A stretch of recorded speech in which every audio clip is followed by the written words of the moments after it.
Здравствуйте. За свою жизнь я встречал много замечательных очень людей, много очень было замечательных поступков.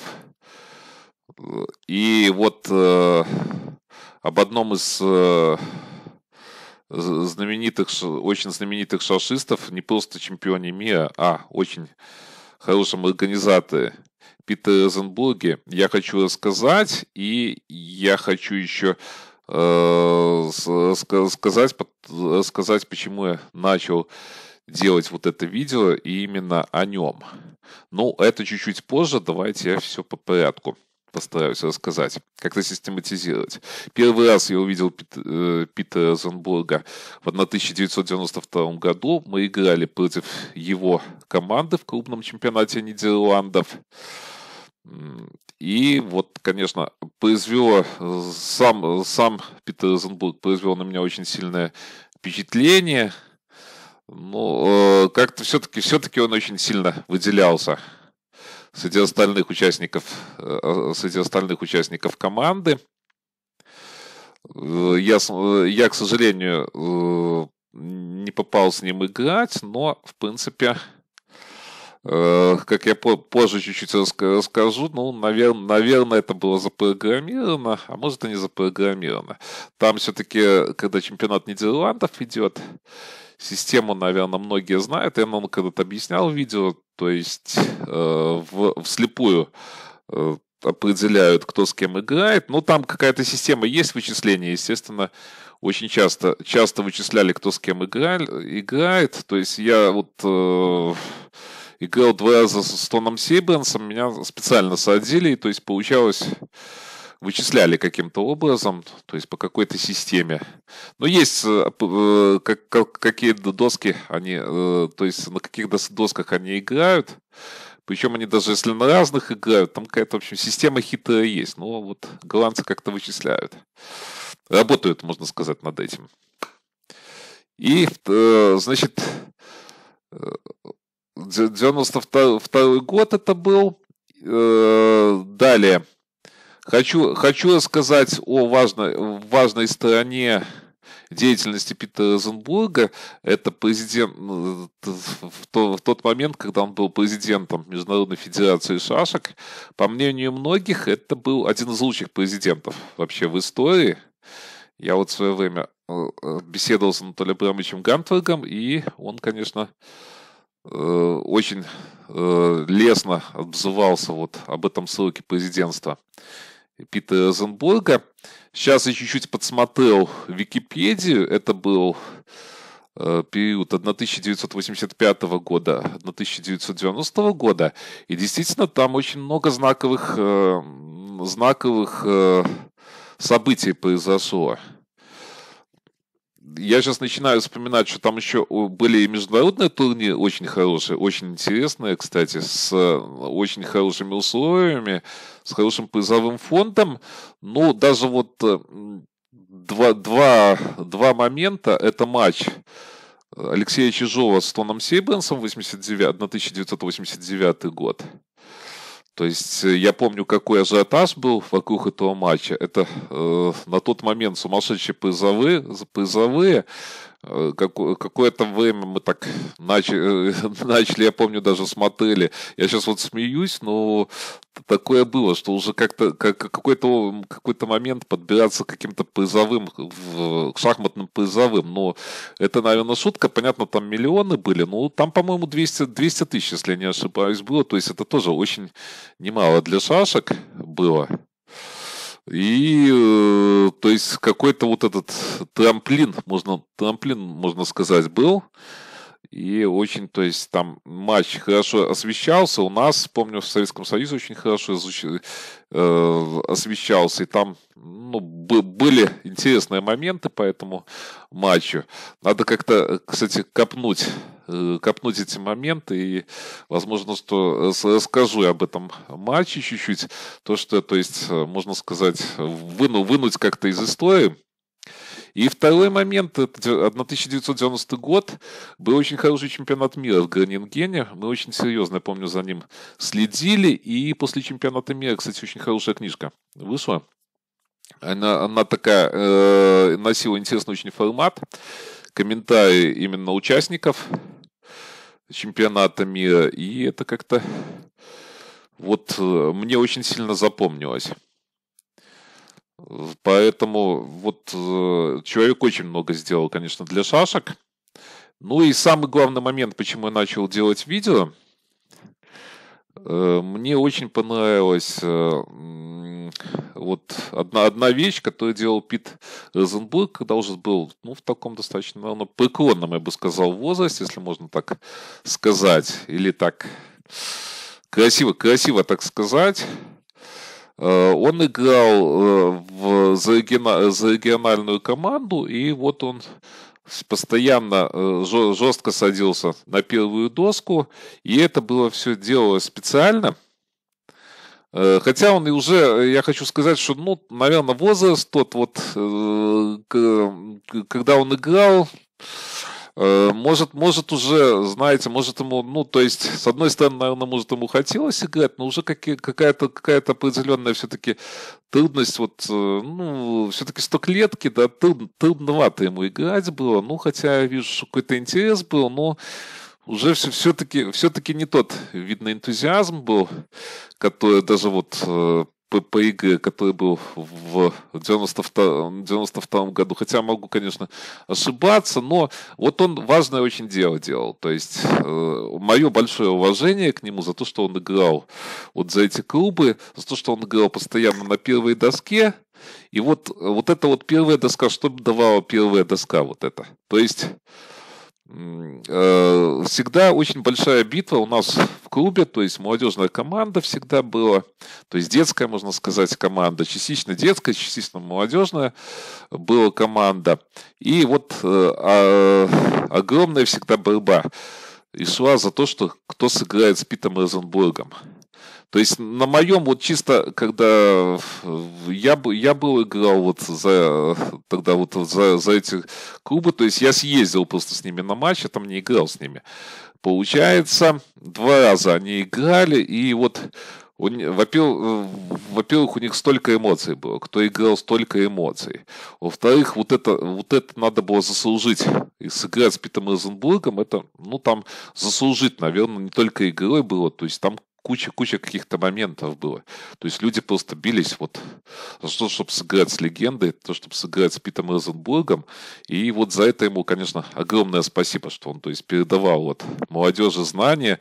Уже вот когда вот в таком возрасте был, передавал молодежи звания, играл с ними, то есть, и поднимал вот именно престиж, интерес к шашкам. Ну, вот, конечно, это бесценно, я бы сказал. Это бесценный момент. Так, давайте сейчас посмотрим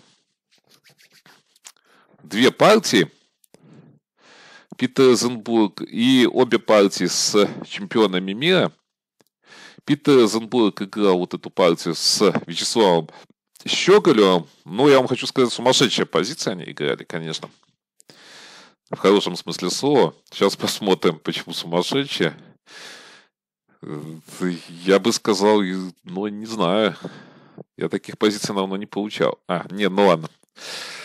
Вообще-то получал. Вспомнил тут я один момент. Про свое творчество. Получалось у меня что-то похожее. Ну вот, смотрите. Позиции так. Плохо, что я там кое-какие моменты не прокомментировал. Но здесь, естественно, надо куда-то уходить. И вот Питер Розенбург ушел здесь, и вот сумасшедшая связка Вячеслава Ивановича. То есть, смотрите, самозажимы такие вот. Ну, конечно, играли они очень интересно. Чемпионы мира, то есть фантастически они играли. Вот такая вот позиция получилась. Ну вот, кто сейчас вот получит, я не знаю, ну в каких турнирах получится вот эта позиция. А люди играли, вот матч серьезный был. СССР, Нидерланды играли, знаете, там тоже бились серьезно, вот в этом матче очень бились серьезно за победу. Но играли такую позицию, конечно, ну, респектом и уважением, можно сказать. Вот здесь первый момент, конечно, 24-30. Ну, это Вячеслав Иванович. Вячеслав Иванович ошибся, я считаю. Надо было, конечно, 13-19. И вот здесь у него, наверное, все-таки шансы были на выигрыш. То есть 37-32, 9-13. И вот здесь вот, допустим, если 44-40, то проводим вот эту тактику. Получается, конечно, суперпозиция тут. Лишняя шашка. Либо, если ходим 34-29, то получается вот этот ход и ходить, собственно говоря, некуда. Ну, идея такая вот. Получилось, видите, позиция очень интересная, можно анализировать, можно смотреть ее. 37-32 и 15-20. Ну вот, очередная ошибка от Вячеслава Ивановича. То есть надо было 13-19, но все равно здесь, конечно, позиция очень интересная. И давайте я сейчас покажу то, что... Вот то, что я здесь нашел. Идею какую. Сюда, сюда, ну и нападаем сюда. Идея, чтобы напасть как-то потом. 32-27 и напасть. Получается. И вот почему я именно 15-ю шашку вывожу? Чтобы нанести вот этот вот удар. Ну вот видите, такая идея получается.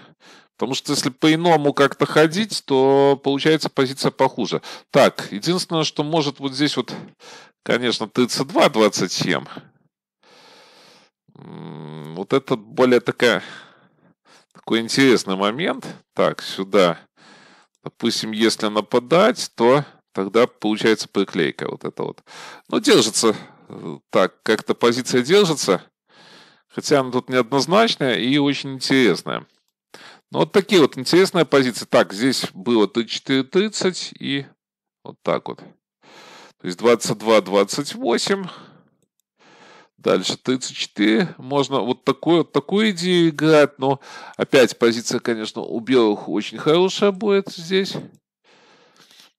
Ну, вот так вот здесь вот закончилось. Не будем уже глубоко анализировать. Кому интересно, я говорю, что проанализируют сами. Ну, позиция сумасшедшая и позиция интересная. За что я люблю шашки? Вот за такие позиции. То есть, может, чисто со спортивной точки зрения они не такие интересные, но с творческой, конечно, это просто, не знаю, какой-то праздник души. Особенно, когда играют в серьезных матчах, хотя вроде бы тренировочные, но вот Советский Союз, вы сами понимаете, что не все так просто было. Серьезно все было там, поэтому, ну, молодежи, наверное, сейчас не понять чуть-чуть. Так, и вот 97-й год, это клубное соревнование тоже.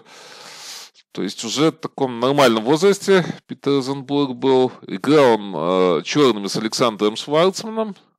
Ну, давайте быстренько посмотрим. Ну, вот такую вот позицию. Но, видите, играют все эти схемы, конечно, голландцы очень хорошо знают теорию. Ну, понятно, чемпионом мира, во-первых, Питер Розенбург был. И тоже, естественно, знает все и хорошо. Но вот Александр Шварцман, смотрите, 28-22, кстати, интересный ход очень будет. Я потом за черных переверну позицию. Ну вот, хорошо, конечно, играет Александр Шварцман белыми, интересно. Ну и вот Питер Розенбург достойно очень провел партию и выиграл на эту партию. Сейчас посмотрим. Видите, где-то даже, я думаю, что пересчитал. Тут я, честно говоря, не вижу тут нюансов сильно интересных. Ну, давайте я вам покажу, где я думаю, что он ошибся, Александр Шварцман. Ну, вот в этой позиции он 43-39 пошел и из-за этого проиграл. Здесь надо было, конечно, вот этот ход делать. То есть, вот эту идею, проводить вот эту идею, и должна быть здесь где-то ничья. Хотя без шашки, ну, должна быть ничейная позиция все-таки. Сложно ничья. А вот 43-39... Видите, пошел и, конечно, естественно, довели черные до победы, потому что связка, то есть, получается, без шашки, ну, естественно, победа у Питера Розенбурга. Ну, я не перевернул доску. Ну, так как получилось.